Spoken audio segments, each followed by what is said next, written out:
So, hello everyone. This is the Unleashed podcast.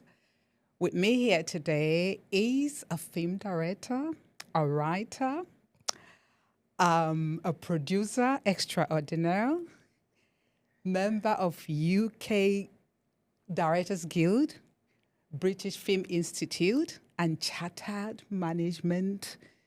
Recently, he's also been conferred a PhD degree from Goldsmith. I have the one and only Obi Emelonye with us today. Welcome to the show. Thank you, dear. That introduction. I was looking around to see who you were introducing. But that is you. This village man. Yeah, no, that is you. You have just obtained your PhD. I don't know how you do that. You started off as a footballer, then a lawyer, and now a very, very big, transcending film producer. How do you do all these things? Because you've accomplished all of this. I don't know. I would say that I'm maybe good at multitasking, but my life doesn't involve a lot of multitasking. I think I'm one of those. When I was growing up, I was one of those young men who could do different things. But what I learned over time was to concentrate on one at a time. And I concentrate on one, I do it, I move on to the next. So it becomes less of dwelling on who you are, what you've done in the past, than constant growth, constant self-development. So you wear the T-shirt, do shakara with it and give it away and aim for the next T-shirt, get it, wear it. And I think that way you're constantly on the move. You don't stay still. And you remain humble because there is always something else to achieve. There's no bus stop. You don't say, this is my bus stop, I get off here. No, there is always the next goal. And you keep doing that and life becomes interesting and you grow old fulfilled. Like I am growing old fulfilled. Very good. For me, is looking back, you have been on this journey since you were a teenager because you started a band with your brother. You know too much. Jeez. How? So it's been there just to know that you are able to then achieve different things along the line. It's astounding. And I'm going to have to call you bookworm and a geek because in your secondary school days, you were the best. Who told you? That's what I tell my children. That's not true. No, for those listening, it's very true. He was very good at his secondary school level in Imo State. So don't be humble about it. It's okay most parents will tell their children they were great at school and they made all the best grades. That's not true all the time. But I think in my case, just like I said, I was one of those, as a young person, I was one of those very annoying people that would beat you at football and go to the class and still beat you in class. And I've come to live at that point. I actually saw it as a liability almost, because when you are able to do several things, then you don't give things the time they need to grow. So as a young person, if I go to a football game or go for a football trial and they say you're not good enough, or they say, oh, we need to watch you for another week, I'll say, me? They're running over there, I'll go and run with them. And I'll be good at running. So I never gave everything or anything the time it needed. Everything a seed has to rot before it grows. Mm-hmm. And if you don't allow it to rot, it will never grow. So what I did as a young man was I would go, because I felt I was an arrogance mixed with a little bit of humility that I had, that I felt I was good at whatever it was that I was doing. So I'll go with a sense of entitlement and say, I'll be the first pick. And if I'm not the first pick, me? I'll go over there. So I'll go over there, and that kept on happening. And it became a distraction until at some point when I realized my dad kept telling me that the most gifted are the most useless. That was his constant refrain. Very good advice. The most gifted people are usually, they have a very high chance of becoming of wasting the talent. So when I started heeding my dad's advice, I said, okay, I'm going to allow the rot to happen. I'm going to allow myself to be insulted and taken advantage of, but I'm going to show them in the long run that my name is Obi Emelonye. And I started doing that. And that's when... And you have done it fantastically, because to move from the early days in London here, from Lucky Joe, then to come to Mirror Boy. Lucky Joe. I don't know how you have managed to do that, especially for a black person in the UK. How did you manage that, really? It's a function of, I would say, luck, because, you know, in everything in life, you need a little bit of providence. Some people call it grace. Some people call it luck. Some people think they can get it from prayer. Some people think they can get it from hard work and taking advantage of situations. In my case, I told myself that I was going to be a filmmaker, make a success out of it. And how do you define success? I don't define it by my bank balance. I define it by the level of fulfillment I get from doing what I do. So I told myself I was going to make a success out of filmmaking. So in 2000, I left the UK, bought my equipment, went to Nigeria to join the Nollywood industry. And I hear me. The marketers who were, you know, the distribution format was DVD and VHS at the time. And the people that I signed up with made some films. They ripped me off, every single one of them. I made like 5 films in that stint. And I got very frustrated. So my time in Lagos at that time was spent locking people's shops in Idumota. Wow. When they owe me and they would use my money to go shoot another film, I'll go to their shop in Idumota with a big padlock and lock it. And the whole marketers union will gather and beg me to unlock the shop. And I did that several times. And I said, no, I'm not going to do this anymore. So I packed up my things and came back to the UK. And I told them that I was going to come back. And before I came back, I needed to hone my skills and become a better person and a better filmmaker. So the Lucky Joe and London Successor were, you know, part of the process of becoming a better filmmaker, a more international filmmaker.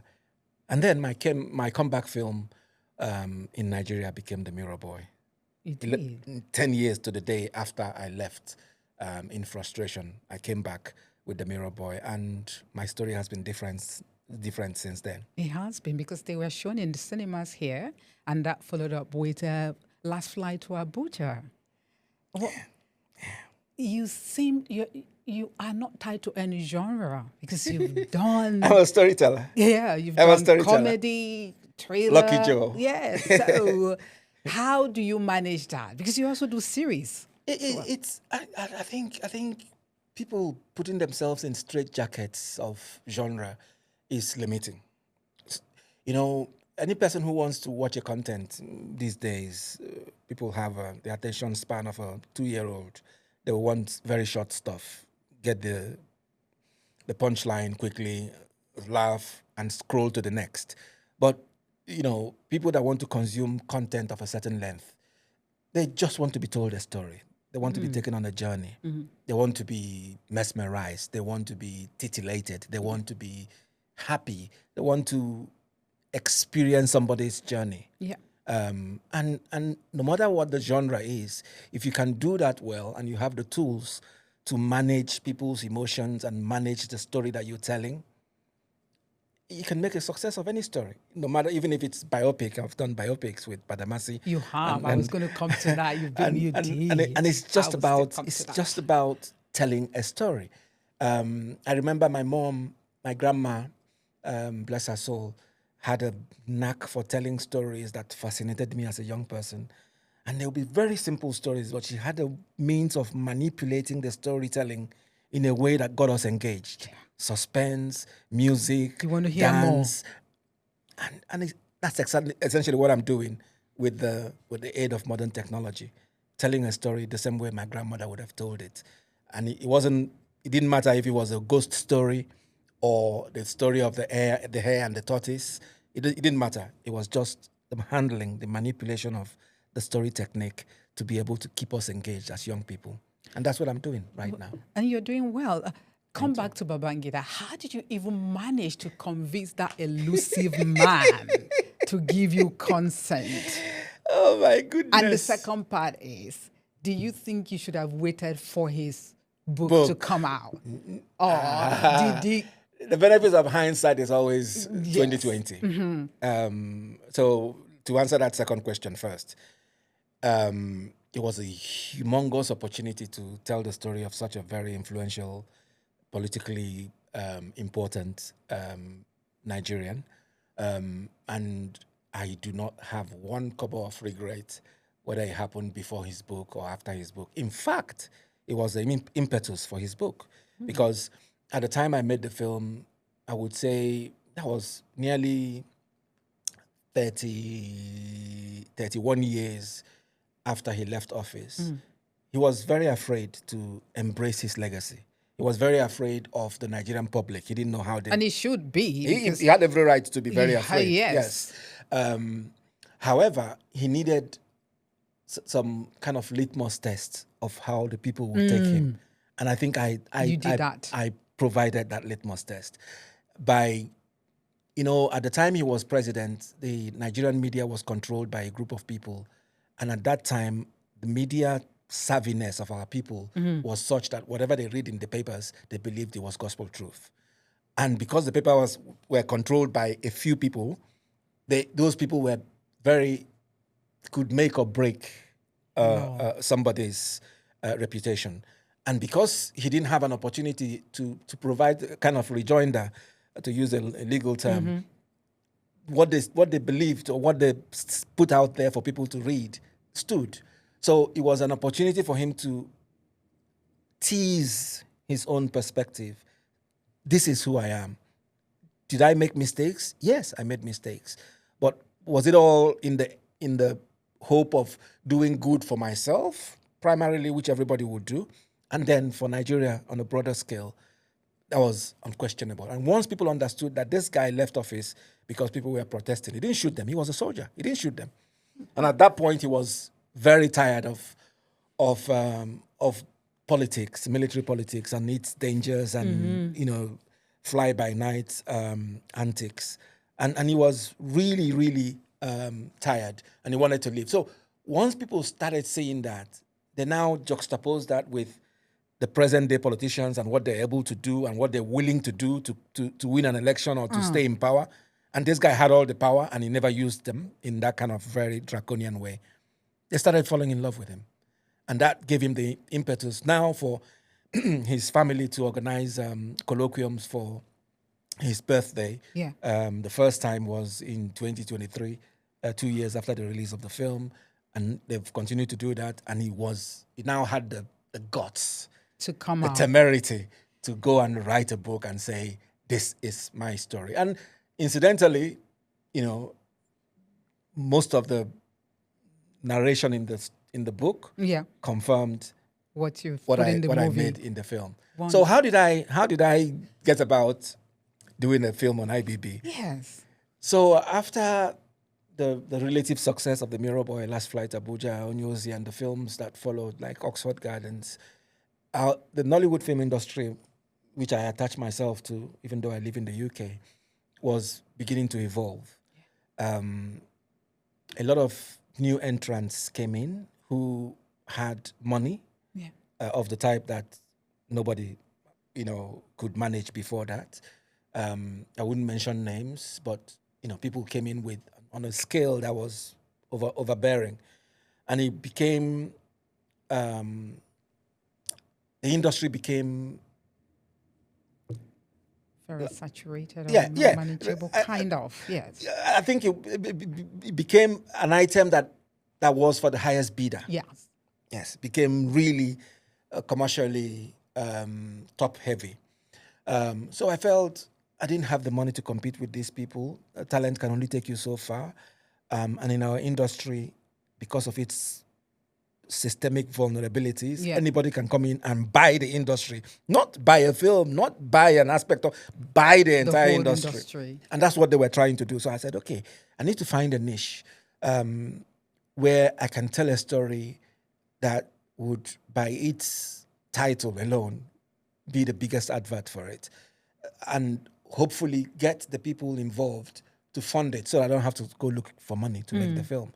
And I thought, how do I start? Who biopics are not great, something that we are known for in Nollywood. So there are no antecedents.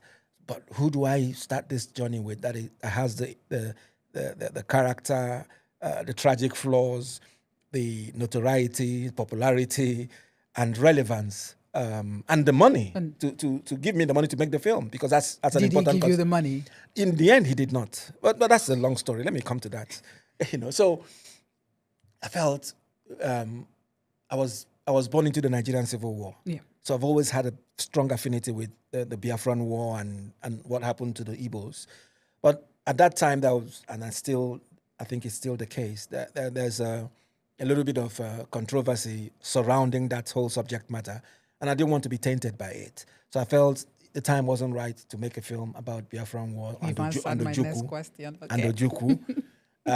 So let's leave that aside for now and let that political, violent, disturbing era come to an end. Because it's still quite raw. Yeah. So who now? Obasanjo, Gowon, who's still alive, Murtala Mohammed. Who do I tell the story of?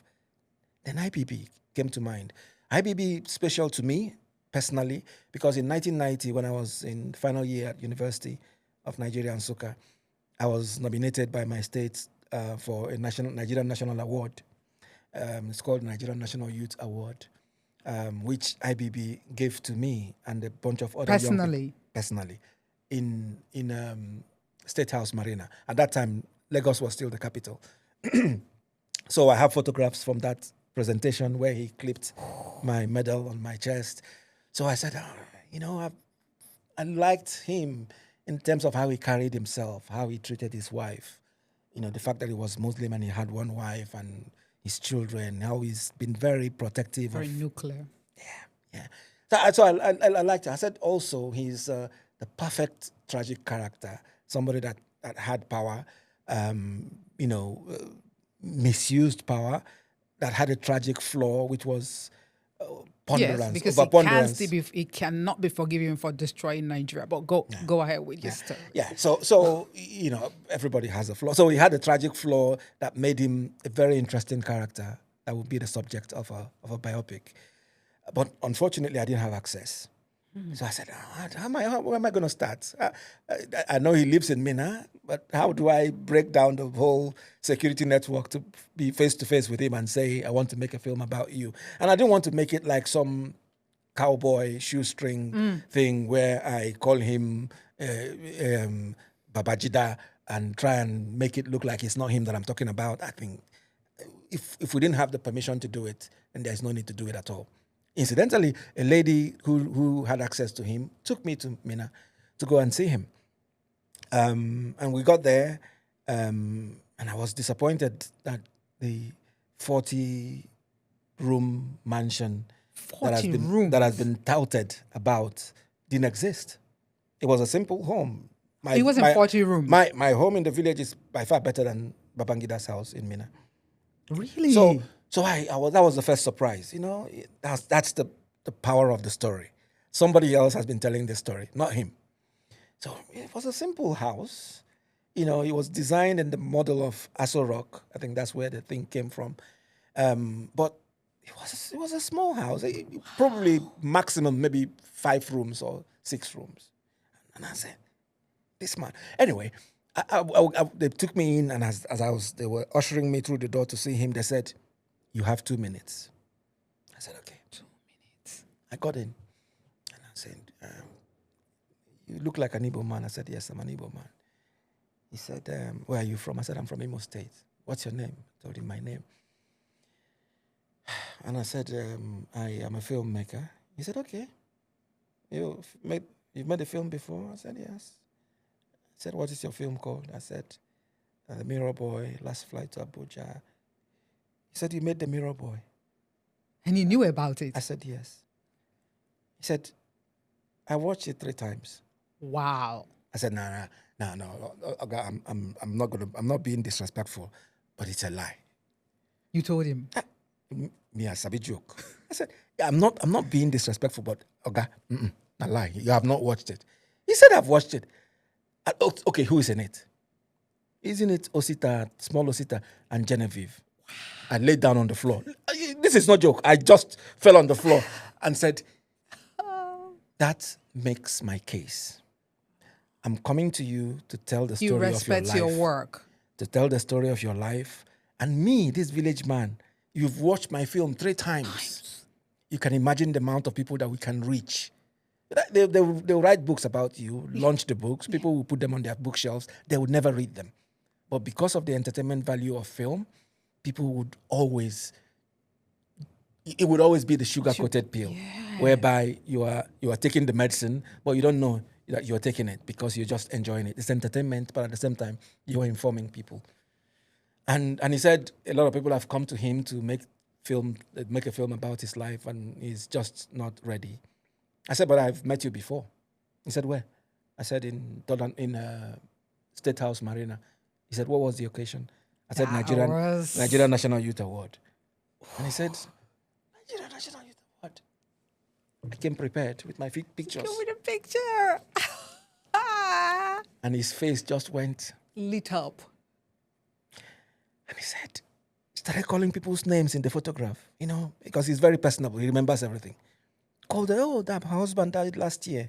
Oh, look at him. Okay. He came to visit me last week. You became a friend. My 2 minutes morphed into 2 hours. Wow. They had to beg me to tell him to stop so that he can go and eat. That was a bullet you came with. It. And he said, look, come back in 2 months' time. Let me think about it. Usually when he does that, people don't come back. Me? Stubborn me. You kept going. I came back. He would say, I haven't consulted yet. I need to come back in 6 weeks' time. Remember, I'm coming from London. Yeah. I'll go back and I'll come back again. Wow. It took me 3 years of frequenting Mina for him to say, this boy. Were you reimbursed? So when our relationship developed to a level that it become a friendship, it was just trying to, because he doesn't make decisions very easily, which is part of his problem as his character flaw. He's very ponderous of decisions. That's over-analyzing. So while he was over-analyzing and he knew that I had kept my word at every time, he started giving me transport money. But that doesn't mean he shouldn't have funded the movie. So, but the idea was that he was going to fund the movie, and he sent me to some people, some of his boys, in quotes, to get.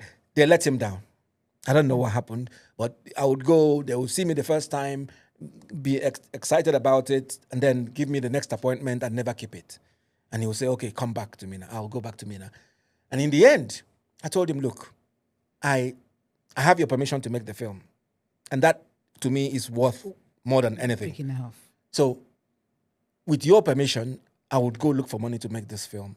I'm going to make it successful, so I'll get the money back, and I will do what I promised that I would do, which is to put your own side of the story out there.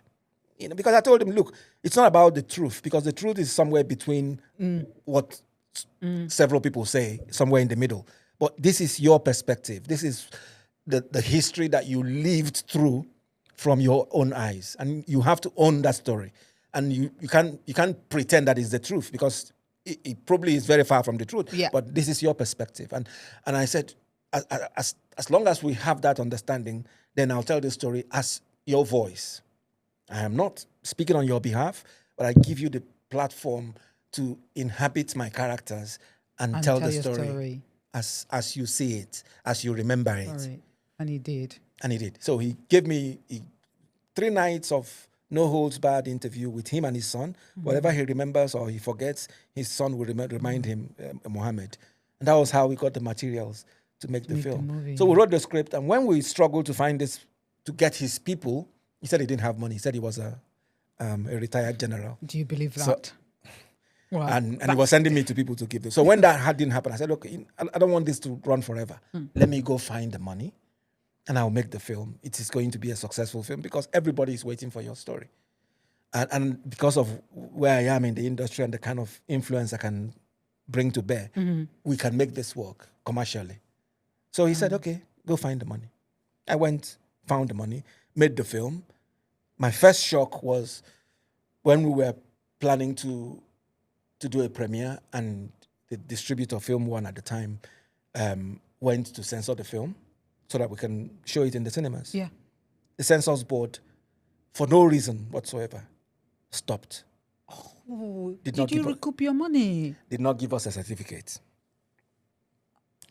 That was the first shock. I went back to him and said, these people are not giving us a certificate.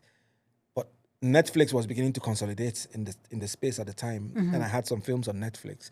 So when they saw the trailer, they contacted my distributor and said, we want to have a look at this film. We sent the film, they had a look and said, this film, this was the words of the powers that Netflix senior management, that this film will introduce them to a whole new demographics in Nigeria. And it's not the students who would struggle to pay their subscription every month. This is people that would subscribe and forget that they subscribed. Once they watch the film, they think and run till their kingdom come. And politicians, influencers, business people who really, really want to know what happened with the IBB, they would. And they were negotiating for us to make it an original.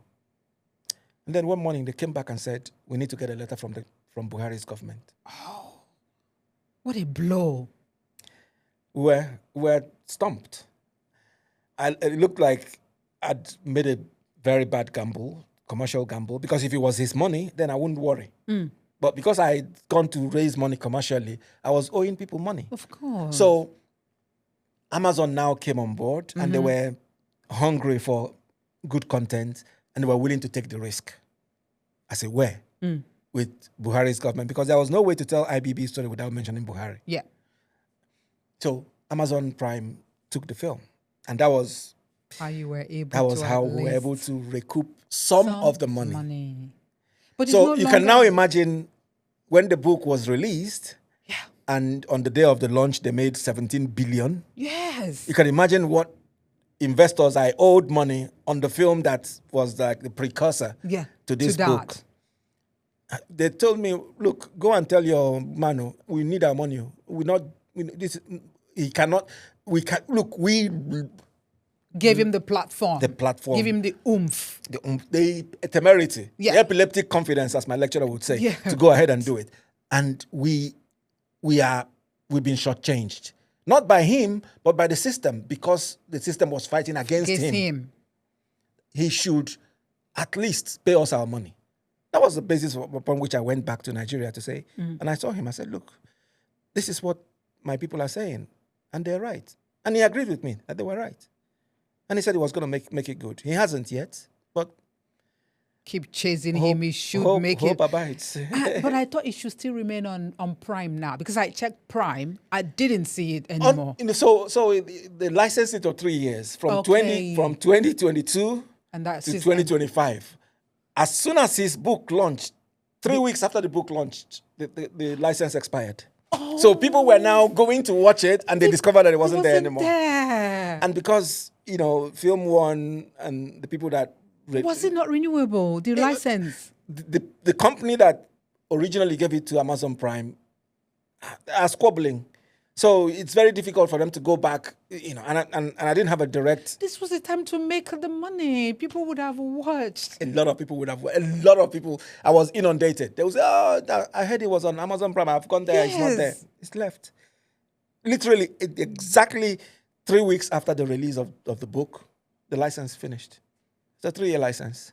So, what I'm trying to do is to get Netflix to take it as one of their back catalog films because it still needs eyeballs. It's only, I think you should get it back on Netflix if they can, if they are willing to. So does that mean that experience, will you want to do a repeat, let's say, Obasanjo or somebody? Because I think it's left you with a very, very bad taste. It has. But, you never say never. In those challenging situations lie the opportunity. And I've learned lessons not to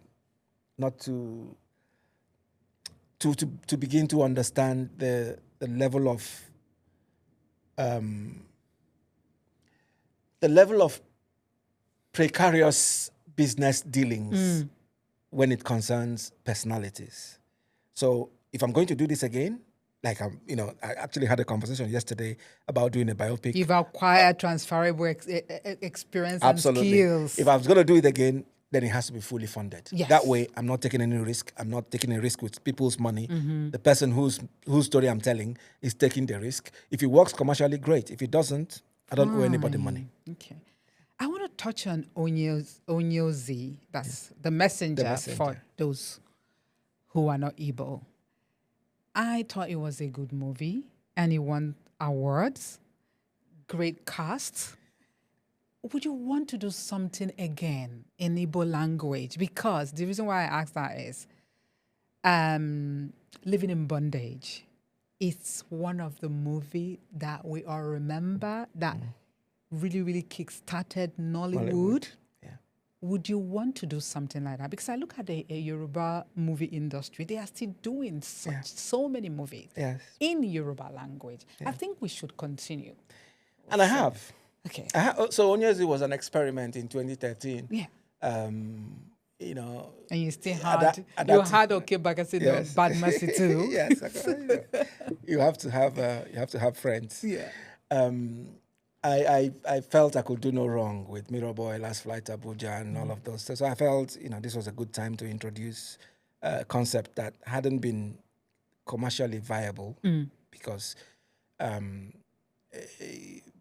even though Living in Bondage, the film that brought forth this concept of Nollywood, was in Igbo, the Igbo people who are filmmakers in an attempt to broaden the scope of their film, started making films in English. So films in Igbo language became a rarity. And the ones that attempted to do it, maybe they didn't do it very well, or maybe the ambition wasn't right, did not work commercially. So people turned their backs completely and started telling stories in English, while the Yorubas continue to tell stories in Yoruba language. Yes. So at that time, I felt I had earned the right to embark on that experiment. And when it worked, it was the first Igbo film to show in the cinemas. It was the first Igbo film to won award, to win an AMA award. It was the first Igbo film to win an AMVCA. It was the first Igbo film that showed on Africa Magic Igbo channel. Really, really successful. Broke a lot of ground. Yes. So all along I've been saying I'm going to do the next film, they're going to do the next, but then the industry started changing and I spent nearly 5 years of my life doing Badamasi. 3 years to get the rights to do it. Then as soon as the film was finished, COVID came. And as soon as COVID finished, we released the film. We wanted to release the film in the cinemas and we had the challenges that we had. So nearly 5 years of my life as a filmmaker were consumed by Badamasi.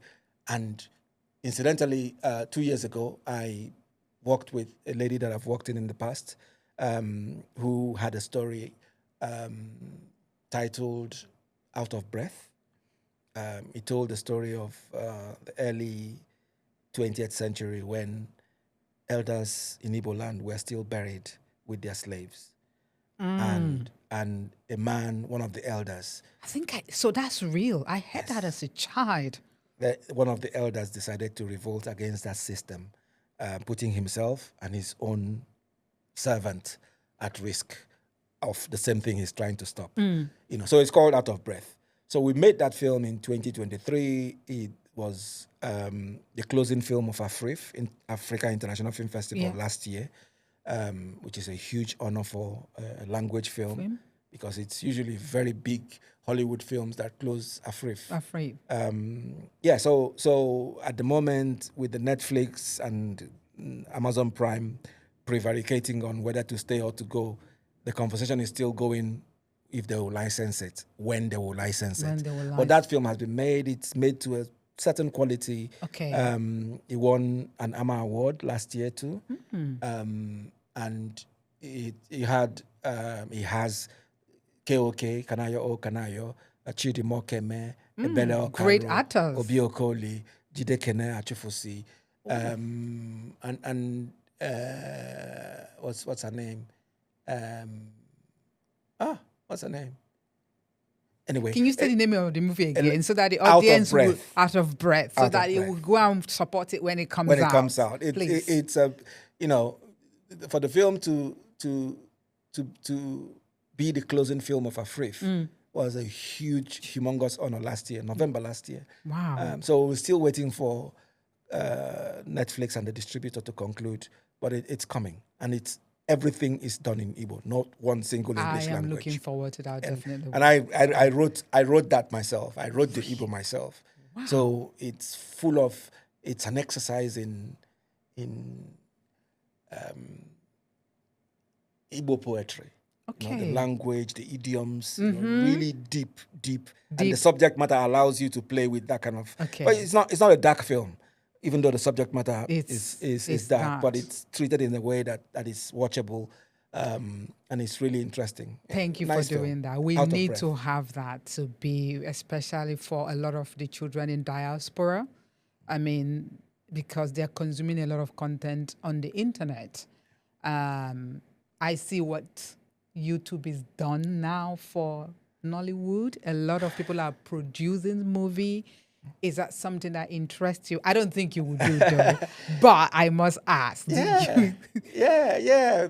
I mean, it's a good, I see it as a way of people to earn income, because that's another thing. I must applaud you guys for creating job opportunity where our government is not doing any of that. The most people that give job now is Nollywood. So that is great. So I see it at them, if that's the way for them to make money. But do you think is bringing the value of Nollywood down, or is it helping it? What is happening now with it on YouTube? I think first of all we need to look at the journey of Nollywood and how the YouTube rose up the food chain to become the lion, nearly of the food chain. When Nollywood emerged, it was a DVD, VHS, VCD format industry that gave a lot of powers to the marketers that ruined my Nigerian experience. The one you were locking up, closing their stores. Yes. And then cinema now came with the Silverbirds opening a cinema and other cinema chains following, and filmmakers like myself making The Mirror Boy, Last Flight to Abuja, Figurine, Phone Swap, and all of those things, and Anchor Baby, and those films that helped to grow the Nigerian cinema culture. So while a select number of filmmakers evolved to what was now called New Nollywood, the cinema-facing part of the industry, some of the old practitioners who could not elevate their craft or find the budgets for those bigger films continue to make films sold predominantly on VCD. But as the VCD phased out completely, there was nowhere else to go. And in 2011, YouTube launched in Nigeria. Launched in Nigeria as a wild, wild west of content without any consideration for IP or respect for IP. People just uploaded anything they wanted. Whoever owned it, they didn't care. But over time, YouTube kind of, Are they reining in on that now? Cleaned up its act. Okay. And Jason Njoku started a platform on YouTube called Nollywood Love, because his mom would go to Nigeria and buy DVDs. On one trip, she went and she forgot to buy the DVDs. So she came back very, very unhappy. And he went online to see if he could find something for her to watch, and there was none.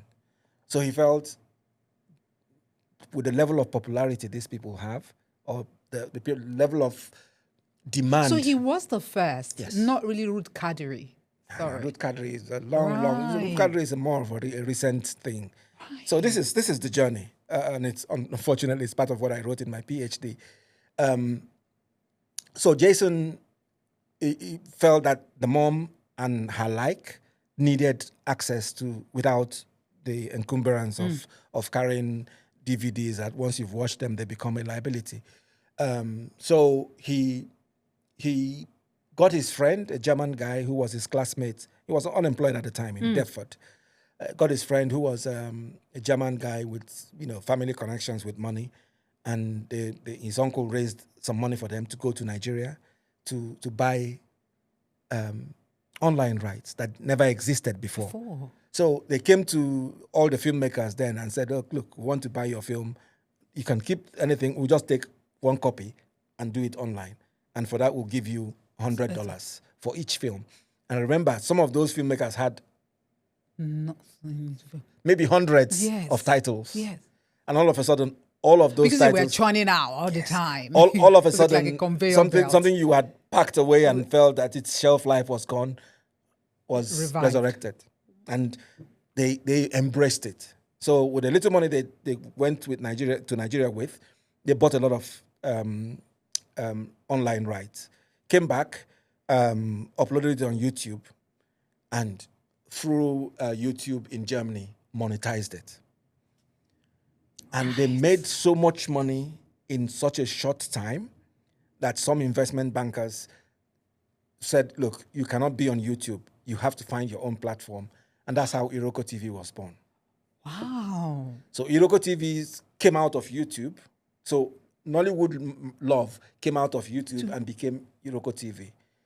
And smart move. At the right time. When I say money, I mean, in the end, they had about $12 million investment, even though they closed in 2023, which is a symptom of the times. So Jason was now driving, they called it the Netflix of Africa. That it became a competition for YouTube. But by this time, the splintering that happened in the industry, where the new Nollywood people were now, completely separated from the old Nollywood, and DVD wasn't in existence anymore. And then there was a little bit of monetization that's beginning to happen with YouTube. And some of the filmmakers felt, if we cannot make films that will show in the cinemas, let's make small ones and put it on YouTube and hopefully grow an audience and make small money from it. Because otherwise there was no other way to make money. Because the DVDs were not selling anymore. Yes. That's what happened.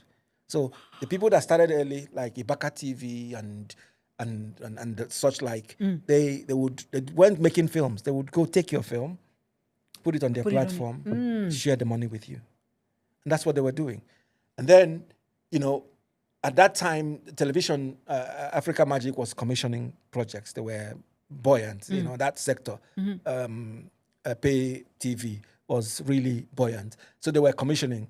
And people, in the absence of DVDs and cinema, were making films for Africa Magic. You make one small Igbo film or epic film, you sell to Africa Magic. And then the residual, once the exclusive period passes, you can put it on YouTube and you make additional money. And then when the YouTube started becoming more organized in terms of the money that came and the advertising revenue increased, they felt that, okay, we can actually make a content not for Africa Magic first, but straight for YouTube. That's where the likes of Ruth Kadiri now came in. Right. So Ruth Kadiri came in as a producer for Africa Magic.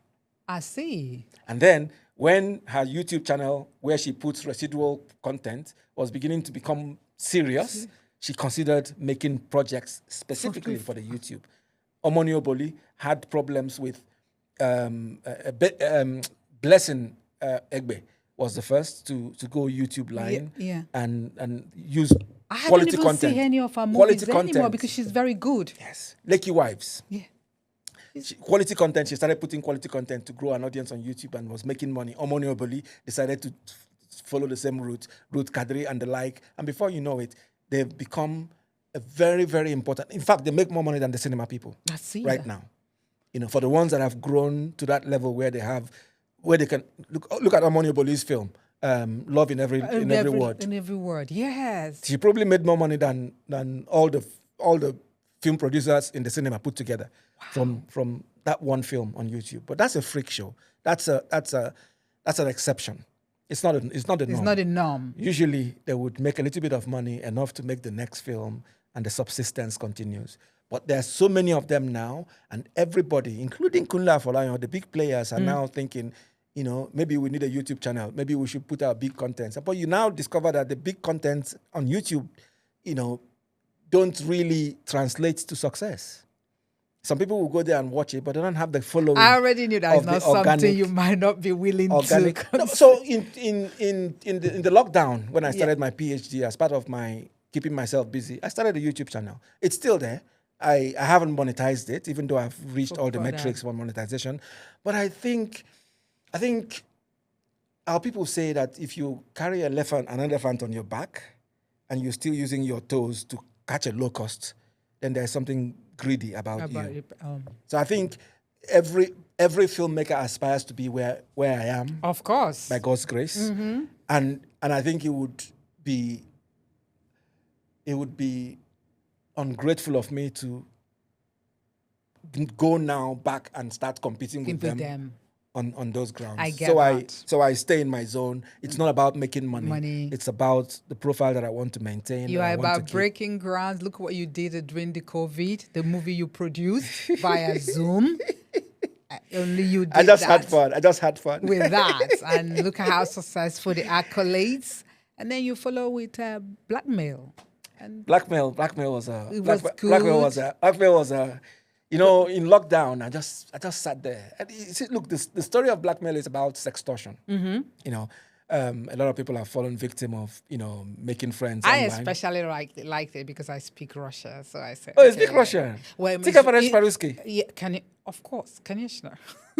But it's rusty now a bit. Okay, my Russian is not too great. But yeah, so I said, oh, they're speaking Russian. I studied Russian at university. Really? In Suka.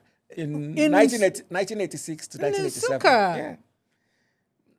Modern languages. Как жизни? Как тебе? Очень хорошо. Oh, wow. Somebody who didn't study it in Russia is very good. I remember a little bit. Not that's too much. Not a little bit. That's saying that because you're not speaking it as if you're almost like a native. So I was good. It was one of those subjects that I was very good at. In fact, what can Obi Emelonye not do?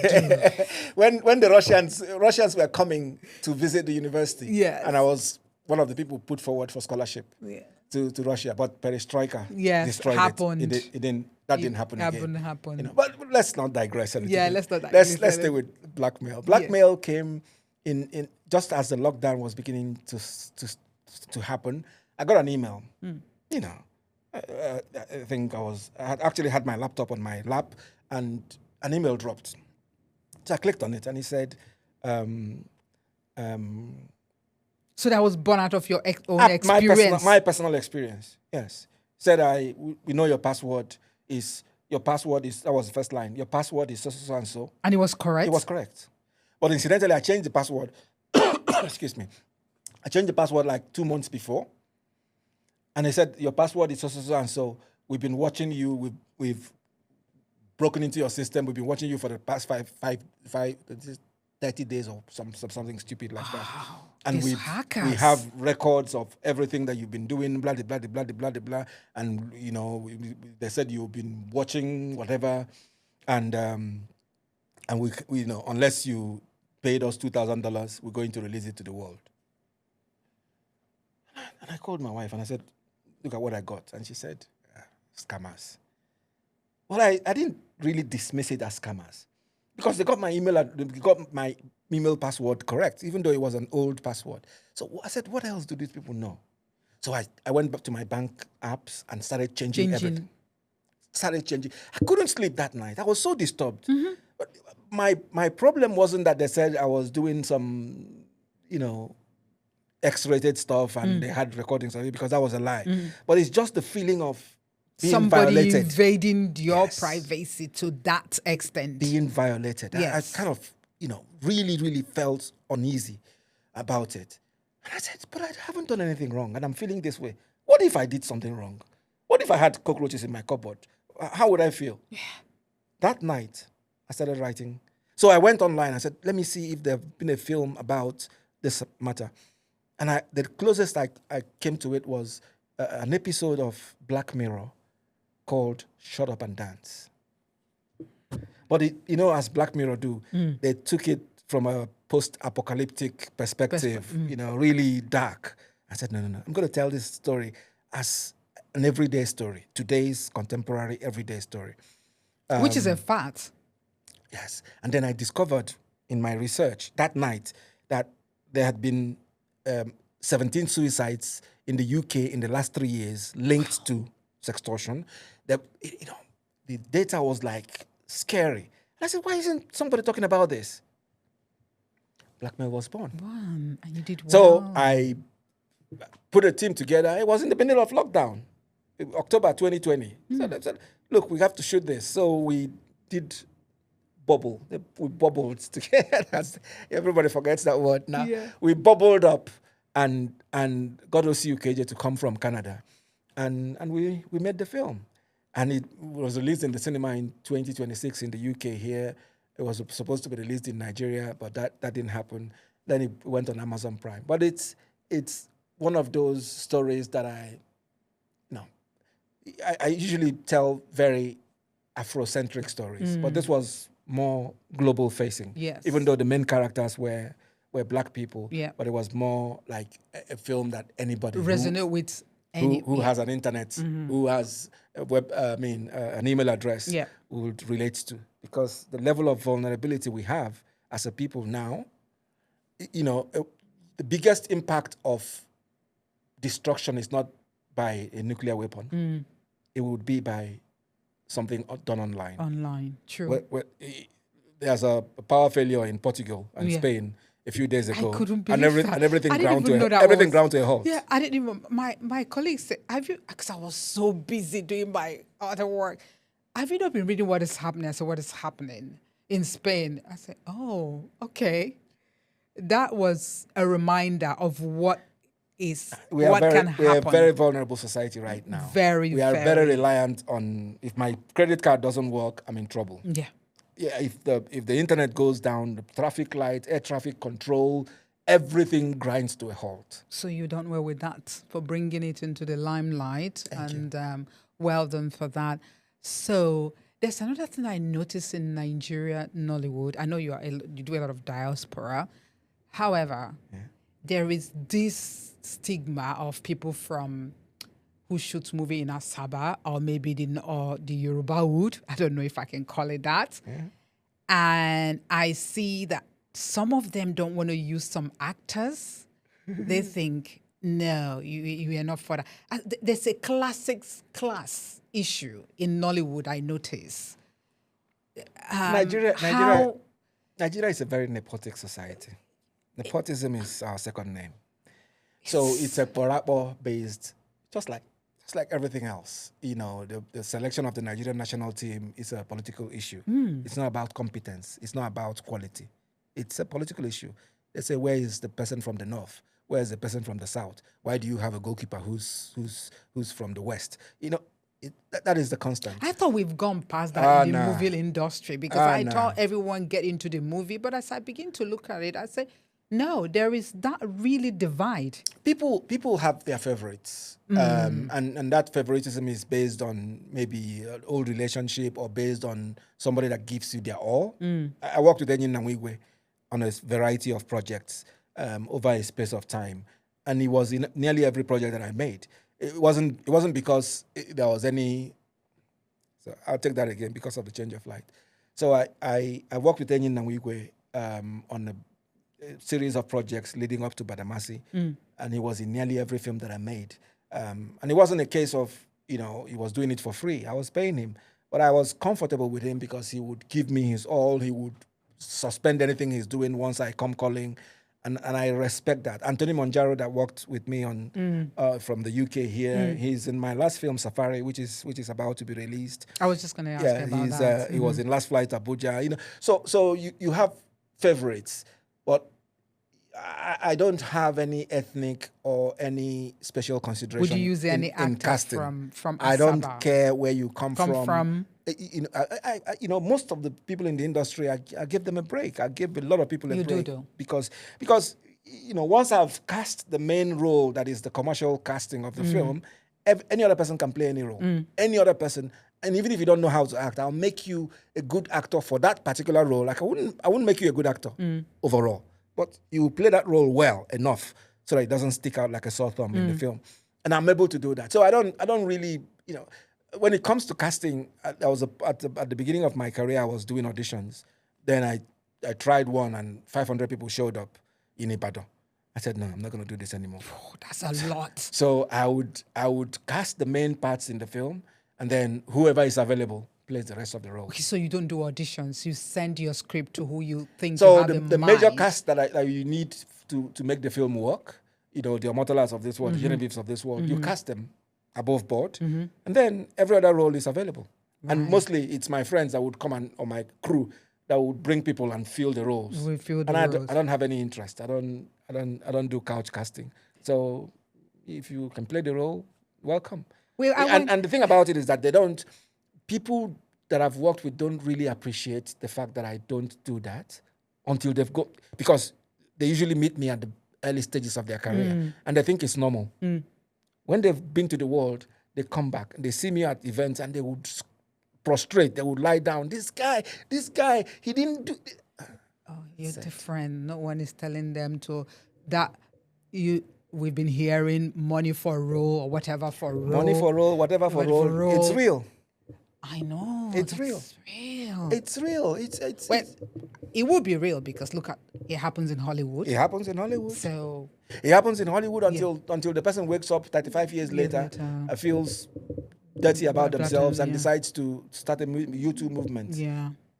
I guess, you know, adults should take responsibility for whatever they do. Yeah, and definitely. Not, you know, visit, you know, what our guy rotting in jail right now is obnoxious.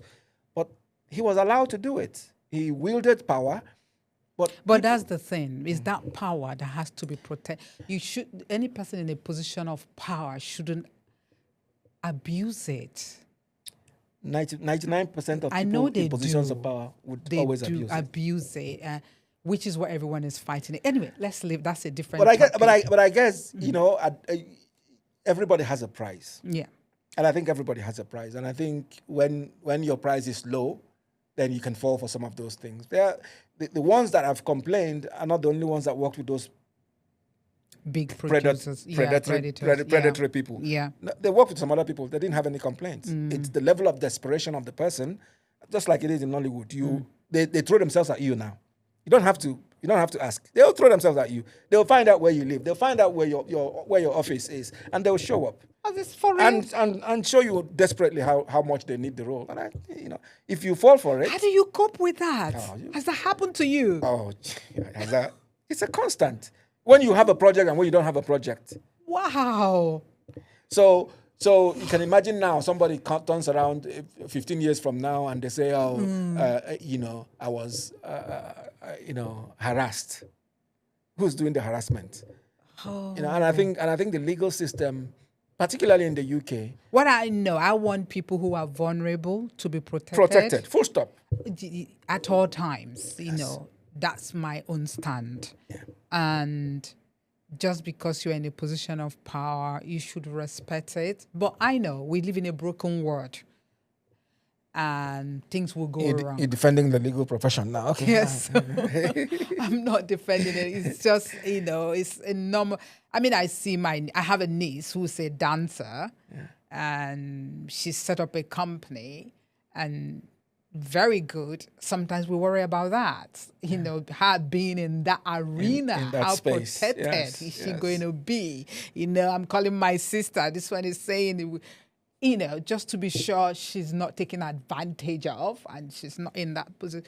But I hope we've done very well that she will never be taken advantage of. She'll be able to say no, and no is no. Absolutely. We trust that. She's Absolutely. never going to. Absolutely. If she's not too desperate. I think it's the desperation that is the problem. No, if she's not too desperate, she'll be able to have her moral character would hold. Yes, she will. It's the desperation that makes people do all those rubbish, and they turn around and regret it down the line, and then victimize somebody at the end of it. They should take responsibility. That's my point. Wow. Anyway, another thing I wanted to touch on is I'm going to talk. Which one? I would love you to do a movie with old and new Nollywood. With a car. Okay, let me. I've just done that with out of breath. Had old and new Nollywood. Okay, let me rephrase the question. Okay. Who will build your dream ensemble cast? Nollywood, Hollywood, anywhere, and why? There's a film that I've been working on since 2012. Wow. It's called Ubuntu Protocol. Okay.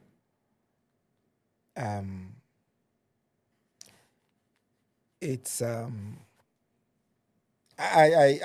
was telling anybody that cared to listen, it's my next film. I've been putting it back for so long that it needs to come out, because it's really if anybody thought Last Flight Abuja and all of those were ambitious, this is really, really ambitious on that scale. Any synopsis? You don't want to give anything away? It's about an ex-American president with African connections who gets invited to an imaginary country called Ubuntu to make a speech, and he obliges, finishes the speech, but decides against security advice to hop across the border to fulfill a promise he made to his grandmother, and he's kidnapped by that's heavy. Some insurgents.